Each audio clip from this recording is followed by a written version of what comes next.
যে যিবিলাক নামে ইতিহাসক ৰিপ্ৰেজেণ্ট নকৰে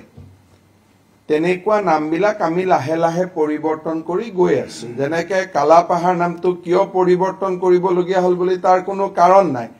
কালাপাহাৰ নামটো আমাৰ অসমীয়া বা বঙালী অভিধান কতো পোৱা নাযায় তেনেকৈ কৰিমগঞ্জ বুলি ক'লে এই শব্দটো অসমীয়া অভিধানতো নাপাব বঙালী আমাৰ অভিধানতো নাপাব গতিকে জিলা বা গাঁওসমূহৰ নামবিলাক অভিধানিক হওক যে আমাৰ অভিধানত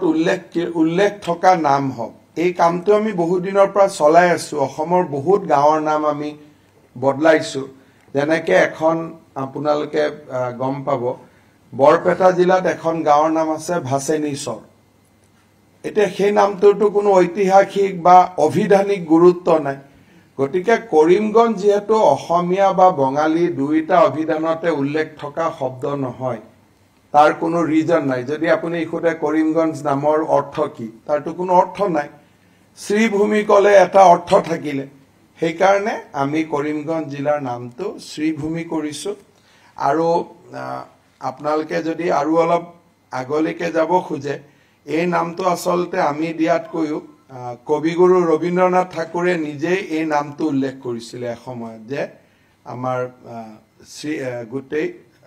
অঞ্চলটো শ্ৰীভূমি বুলিয়ে তেখেতে এটা সময়ত উল্লেখ কৰিছিল 1919 চনত যেতিয়া তেওঁ সিলেট ভ্ৰমণ কৰিছিল তেতিয়া তেওঁ সিলেটক সুন্দৰী শ্ৰীভূমি বুলি কৈছিল সো আমি এতিয়াতো সিলেট বাংলাদেশত আছে কিন্তু আমি কৰিমগঞ্জ জিলাখন তাৰে প্ৰমখেদি শ্ৰীভূমি বুলি নামাঙ্কন কৰিছো এই অসমীয়া অভিধানিক শব্দ ই বঙালী অভিধানিক শব্দ কাৰণ হেতুয়া বেলেগ কোনো কৰা কাৰণ নাই আৰু আমি অসমৰ বাকি গাঁও চহৰ নগৰ যিবিলাক অভিধানিক শব্দ নহয় লাহে লাহে আমি অভিধানিক শব্দলৈকে গৈ আছো সেই শৃংখলাততে আজি এটা নামাঙ্কিত হ'ল